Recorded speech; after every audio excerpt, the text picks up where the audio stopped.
Hello, and thanks for joining us for the Plastics Recycling Conference interview series, where we're going to be talking with 6 different experts on the recycling industry. All of our conference attendees are going to be able to stream these videos at any time throughout the conference. I'm Jared Pabin, Associate Editor of Plastics Recycling Update magazine, and I'm here with Clarissa Morowski of Reloop, and we're going to be talking about the circular economy in Europe and what it could mean for North American policy. Clarissa is, like I said, CEO of Reloop, which is a pan-European organization focusing on waste diversion issues in the EU. For over 23 years now, she has owned CM Consulting as well, and that business focuses on Canadian stewardship policies. About 6 years ago, she co-founded the Reloop platform. She's a Canadian that lives in Barcelona, and that's where she's talking to us from today. She keeps a close eye on the circular economy in Europe now, and she also contributes pieces to Plastics Recycling Update that kind of keeps us updated on what's happening across the Atlantic. So we really appreciate that. And thank you for joining us. We really appreciate it. Oh, it's a pleasure to be here, and I've always been a great fan of resource recycling and written for them for many years, so it's a pleasure. Thank you. Great. I wonder if you could just kind of get us started with just a broad overview of what's happening with circular economy policies in Europe. Well, a lot has happened in the last 4 years. It's kind of mind-blowing, really. Certainly more has happened in the last 4 years from a policy perspective than I've seen in my entire career. It started with what's called the Circular Economy Package, which was released in 2015, but then re-released in 2016. And ultimately, it ended up in a whole array of amendments to existing waste policy that included things like more extended producer responsibility, covering a greater amount of the functions that are involved in recycling and end-of-life management.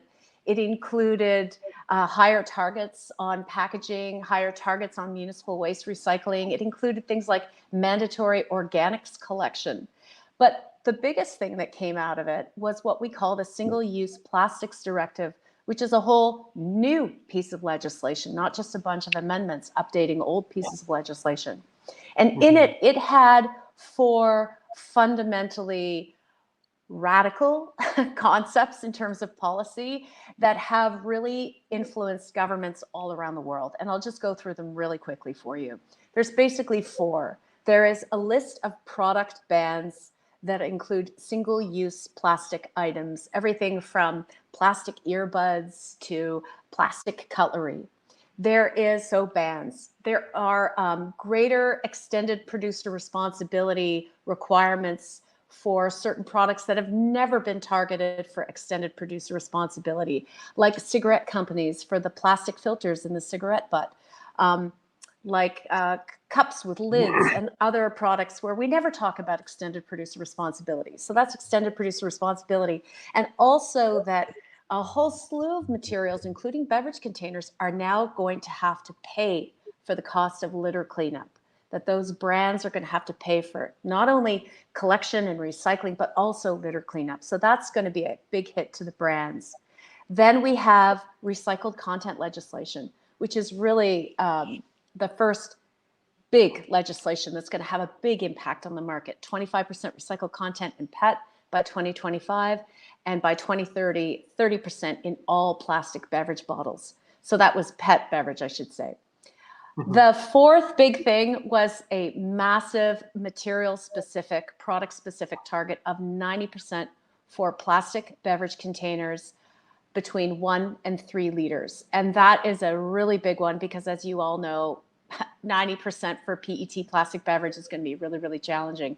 So combined, these are the 4 key parts of the Single-Use Plastics Directive, which was effectively, the amazing thing about it was introduced in May of 2018, and a mere 8 months later, there was full agreement by all of the government offices, the Council, the Parliament, and the EU Commission, and it was actually published in July 2019. So that is groundbreaking legislation.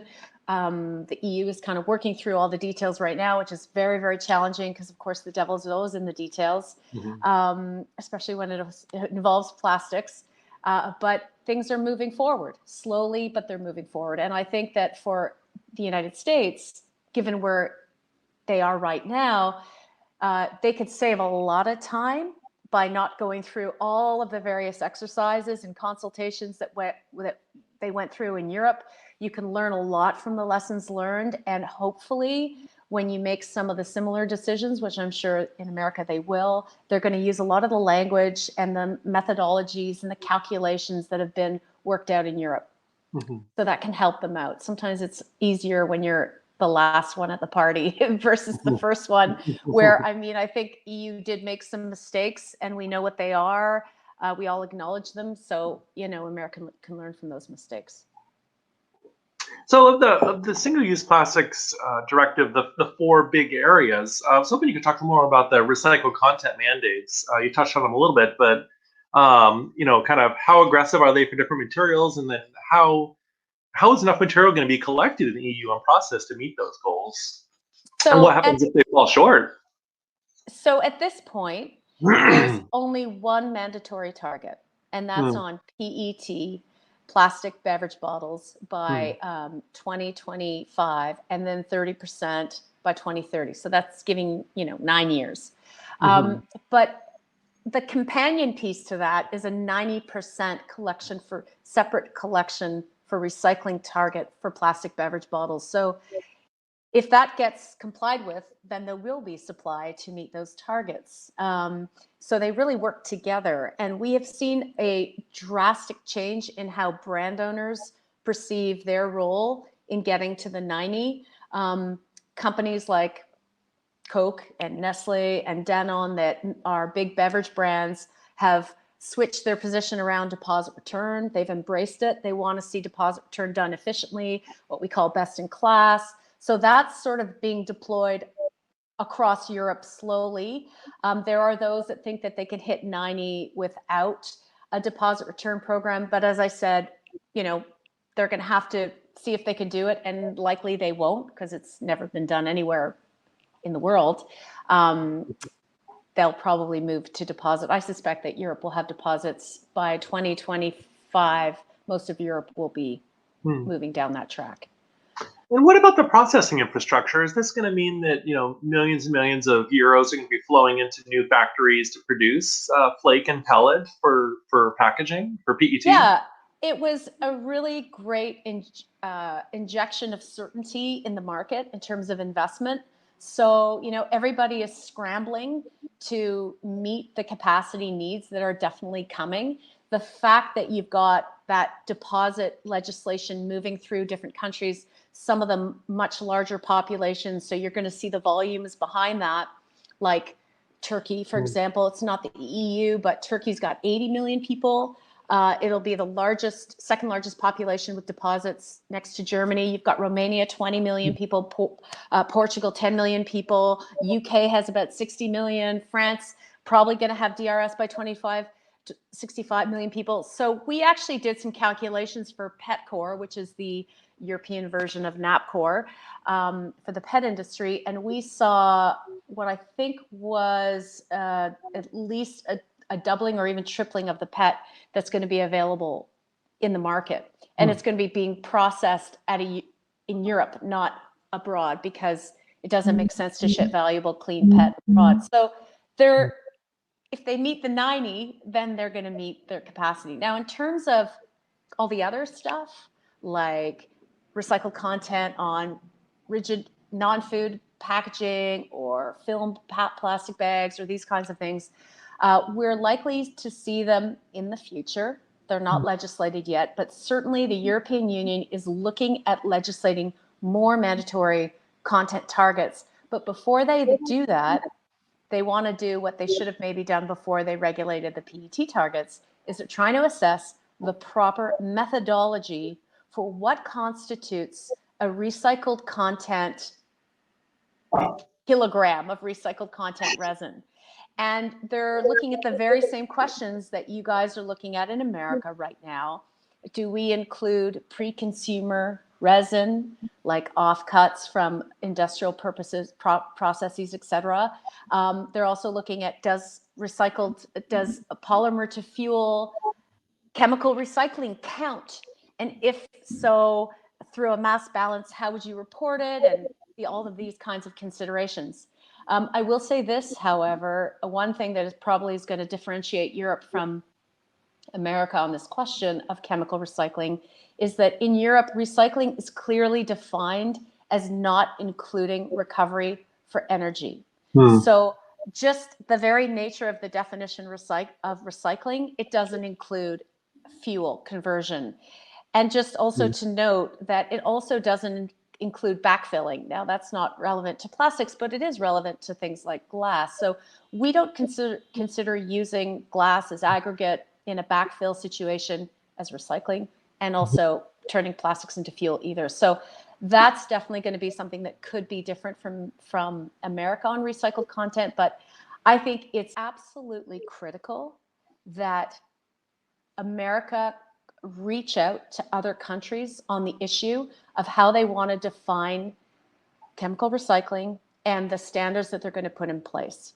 Mhm. If they don't, there's going to be likely different standards out of Canada, out of Europe, and out of America, and potentially at a state by state level, and out of Mexico.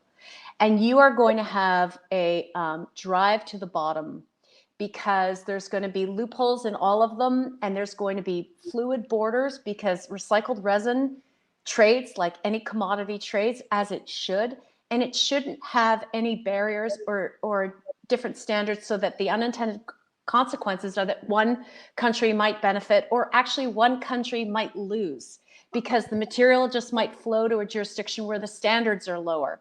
You know, we saw that happen in Mexico with lead acid battery recycling, and it was Hmm. very serious impact because the standards were so low, and the families of battery recyclers were showing up with lead in their systems. So we have to be really intelligent about this. And those two key issues, pre-consumer, post-consumer, chemical recycling, not chemical recycling, are critical. So I would, I think that's going to be a very, very important discussion, that there needs, I believe in an American solution, but it shouldn't be an American solution that sort of stands out on its own. It should be part of that whole recycling trading community that should thrive, because those kinds of mandates can truly guarantee that investment. It's a sound investment. I was just going to say that, there's been so much technical advancement in sorting of plastics and sorting of waste. And we sometimes look at America and we see the stats that are coming out, how bad the recycling is in America. But, there is a lot of advancement in sorting, and we just need to invest in those sorting systems, which are multi-techno. There's all sorts of different technologies, you know it so well, that is in tune with the ever-evolving packaging mix. Those investments need to be made, and we can actually get really clean, separated, polymer-based plastics to reincorporate into new products that we could recycle and sort here in America. And that's what's so exciting about it, is that the technology exists. We just need to deploy it. So I guess I wanted to establish for our viewers that what happens with the circular economy in Europe does affect us here. Do you envision that there's going to be certain states and provinces that are inspired by what happens and tries to pass similar legislation here? I mean, are there past examples where we've adopted policies from Europe? Well, certainly I'll give you an example. One of the other things that I didn't mention earlier was that we have a new way of calculating recycling, and it's effectively net of contamination. So it basically nets out all of the material that gets lost in the MRF, but also after the MRF, after the sorting center, that gets lost all the way up to the point where it gets put in the recycling machine, whether it's glass in a furnace or plastic in a melter or an extruder. That's where we measure.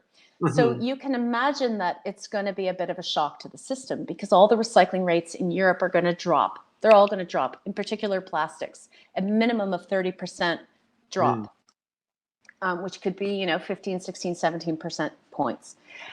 So that's going to have a big impact. Is it going to affect other jurisdictions? Absolutely. It was a smart change in the way we calculate, because it's based on what's actually happening.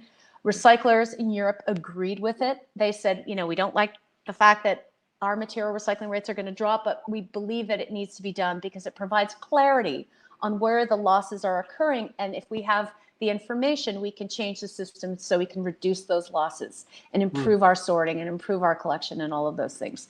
So I've heard recently that there are some state legislators that are writing that calculation method and the way it's written in law in Europe. They're literally borrowing it, copying and pasting it in state law that has to do with EPR or those kinds of things that are being written now. So that's a very positive sign.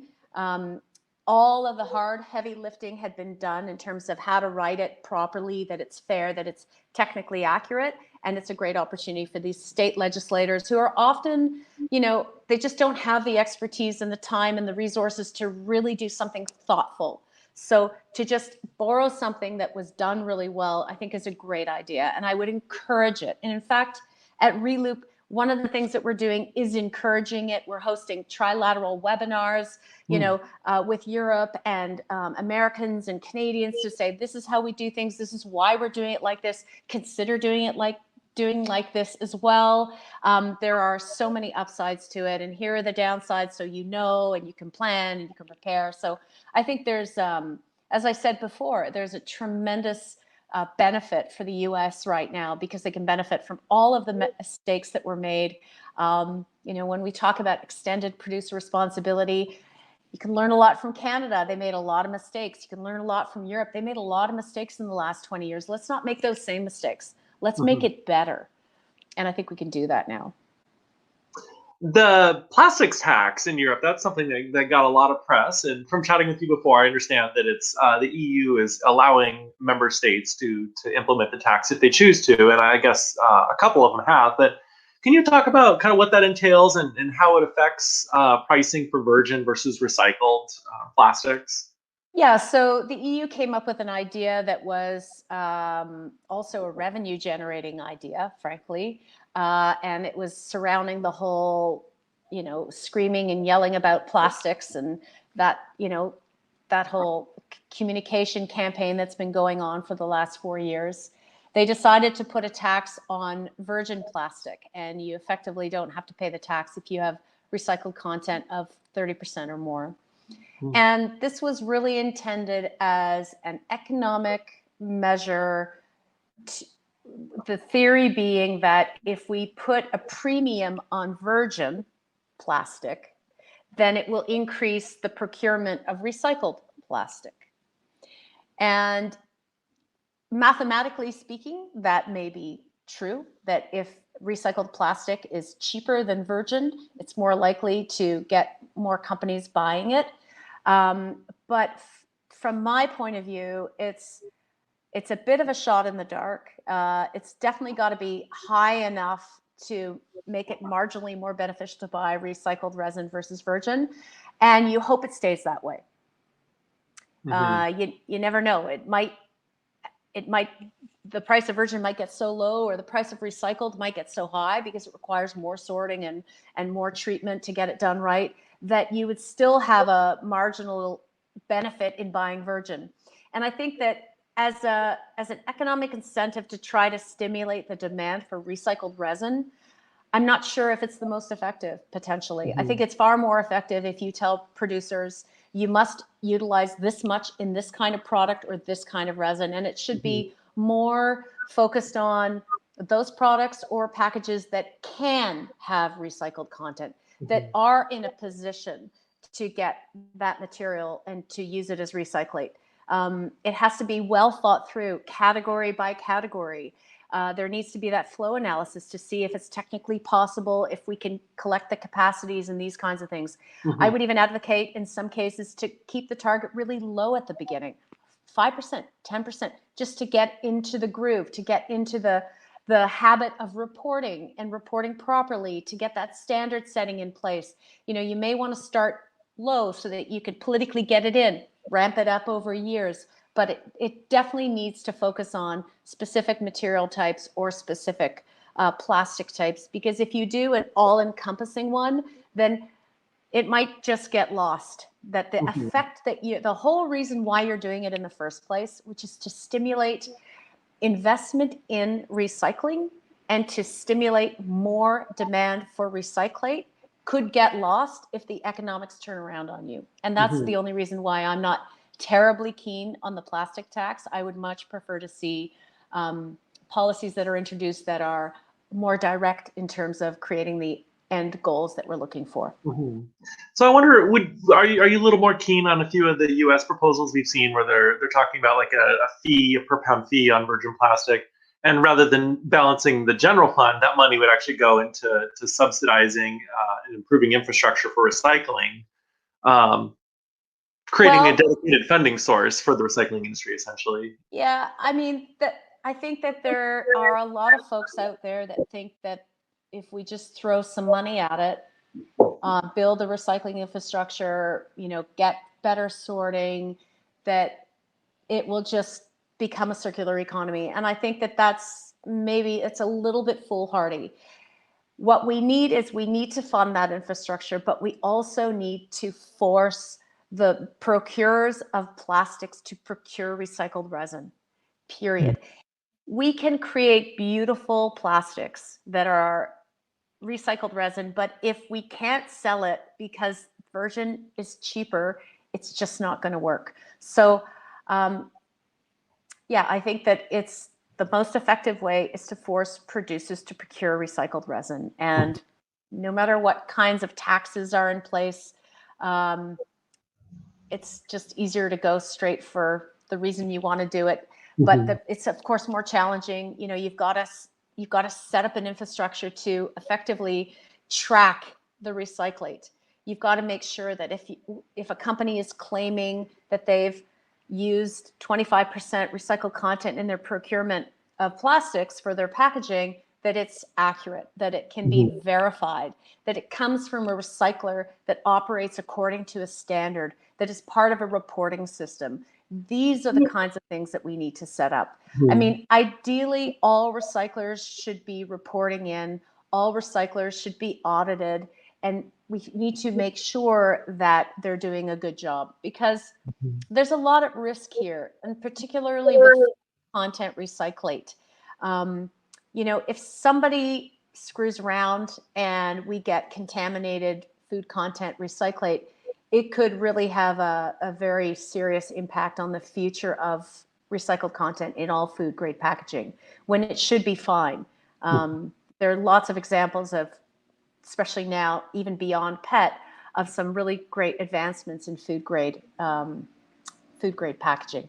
You already talked about bans a little bit, but I'm wondering if you could talk a little bit more about bans in Europe, and I'm wondering if there's been any negative outcomes from that. I mean, if there's any reclaimers that have had difficulty finding feedstock because materials have been banned, or if there's been damaging material substitution or anything like that. We're not at that point quite yet. The bans are technically only in place, but COVID's really allowed for some extensions to take place. I'm not saying there has been an extension, but you could probably expect it. July 2021. So that's when that list of banned materials is technically banned.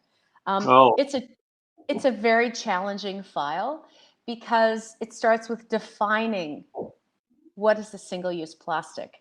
And in Europe, the way it's defined was a definition that was really based on a chemicals regulation in terms of how they define plastic. But one of the things that got missed in that was that maybe some materials that fall outside of that definition might still have the same impact in the natural environment as a plastic might have, just because of the way in which they're processed or manufactured. So I would say that there are definitely some loopholes within the definitions that are currently in place for things like single-use plastic straws and single-use plastic cutlery and single-use wet wipes and all of these kinds of products. There are product alternatives that, for the most part, mimic plastic in the environment that are loopholed out of that current definition, like cellophane, like lyocell, like viscose, are all outside of that European definition. And that is definitely a problem. And we've been working with a group of environmentalists in Europe to try to find language that can effectively fix the problem. And hopefully we're successful. I'm not sure if we'll be successful, but possibly in the next iteration when amendments happen that can fix it. But that's only the beginning of the problems, because, it's about enforcing these laws. And at the end of the day, a lot of these products are sold from retailers. Most of them are sold at retailers or in little restaurants. And it's going to be really difficult to police these items, because even if, you were policing it, you'd say, hey, this is a plastic fork. The vendor could say, no, it's not. It's a eco plastic fork. And we don't really have like good standards on that kind of thing. So it's going to be a difficult process. There's going to be a lot of greenwashing, probably a lot of products that say they're plastics, biodegradable, and they're not plastics, but they kind of behave like plastics. We have always said to the European Union, if you're going to allow someone outside of the definition of single-use plastics because you're claiming that your plastic, non-plastic behaves well in the natural environment, well, then you need to provide the proof. So prove it. It's a precautionary principle. Prove it, and then you can be allowed and you can be exempted. But until you can prove it, we're just going to assume that you behave badly in the natural environment. And it has the potential of being have some unintended consequences, because if you are, say, for example, like using a wet wipe, and you are now a producer that has to pay EPR fees on single-use plastic wet wipes that you wipe your baby's bottom with, right? Those products, they are one of the products slated for EPR fees to pay for litter collection, because they find wet wipes on beaches because people flush them down the toilets. You can get an alternate material in a wet wipe that isn't part of the definition of plastics. You can get excluded from being responsible as a producer to pay extended producer responsibility levies, and yet your wet wipe with this alternative material behaves the same way in the sewage system or down the toilet, and you really shouldn't put it down the toilet in the first place. So there is a potential for replacement materials that are still behaving badly in the environment. And that is a real threat. And it's never easy. And you can imagine when there's the definition process happening at a government level, every material group is there to defend their material and to make sure that their materials are still going to be allowed to be sold in Europe. Just an interesting one that was banned also, and it was put on the list at the end, is oxo-degradable materials have been banned. And again, that was a reaction to what the scientists said was a very, very bad material that wasn't at all behaving the way it should behave, but was being sold as being, eco-friendly. And then the other one was expanded polystyrene takeout containers, or foam containers are also banned. And that was something that was added at the last minute. So, it's very ambitious. We're going to see how it works out. But it is a really challenging file, and it starts with the definitions, and then it moves into enforcement and the challenges there. Wow. Well, we covered a lot of ground over 30 minutes, but was there anything I maybe forgot to ask about, or any points you wanted to elaborate on for the viewers before we sign off? Only to say that I think there's a lot happening in America right now, and one of the things is calculation, and how we calculate recycling, how we measure how much is out there. There are a lot of improvements that need to be made. I always make the statement, how can we get to where we're going if we don't know where we are? And we know that in America, the recycling rates are heavily inflated, because they inflate how much is recovered, but they also deflate how much is actually available. So what's the numerator over the denominator? And there's a lot of work that needs to be done there. Again, they've done a lot of work in America, in Europe, and we can really benefit from those lessons.